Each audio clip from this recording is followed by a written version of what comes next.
If Green Foothills didn't exist, there would be wall-to-wall development in the Bay Area. There would be nowhere for us to walk out in nature and enjoy. There would be far fewer species who are local to the area. They wouldn't be thriving the way that they do today. It's critical to protect nature in this area because once it's gone, it's gone. We can't bring it back. That's why when open space is up for development, we do everything we can to protect that open space and make it accessible for the public.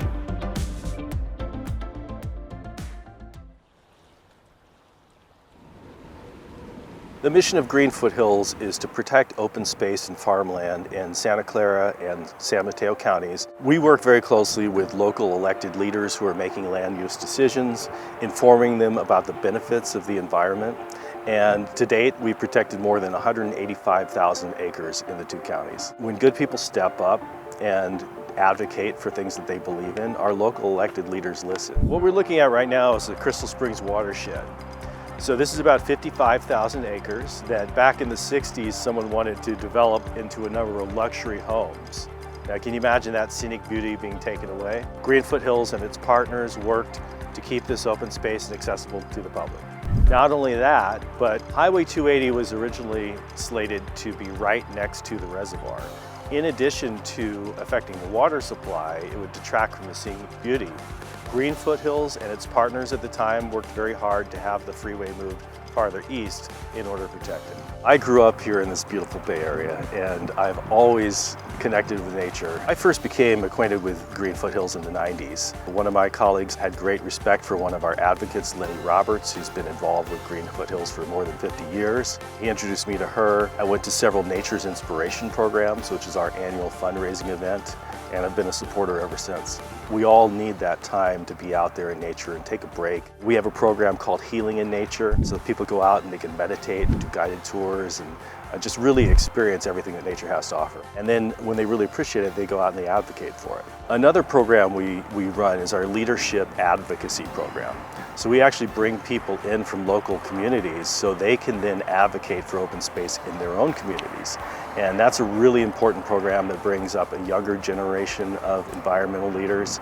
Those leaders then go on to serve on planning commissions and city councils, and some of them are now making the decisions today about what happens with open space. This is an area that's under constant pressure for new development.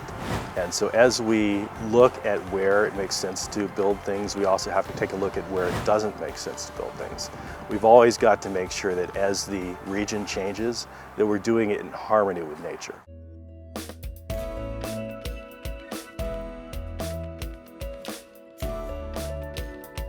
So more than 100 years ago, salt companies actually diked off the bay and let the water flow in so that when it evaporated, they could then harvest the salt that was there. But in today's world, it no longer makes sense to do salt harvesting there.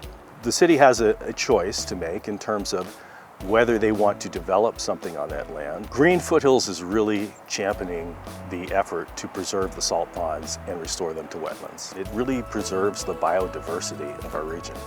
Your stock is a unique region both for indigenous spirituality and for wildlife. Your stack is 400 acres of rolling hills and grasslands that is sacred to the Amamutsan tribe. We're supporting their efforts to protect the land. Currently it's under threat. Our advocates, following the lead of our tribal partners, they go to local jurisdictions, they provide facts to elected officials, they have conversations with them, and our hope is that they will pass resolutions in support of keeping Eurostack open space. 2062 will be the 100th anniversary of Green Foothills.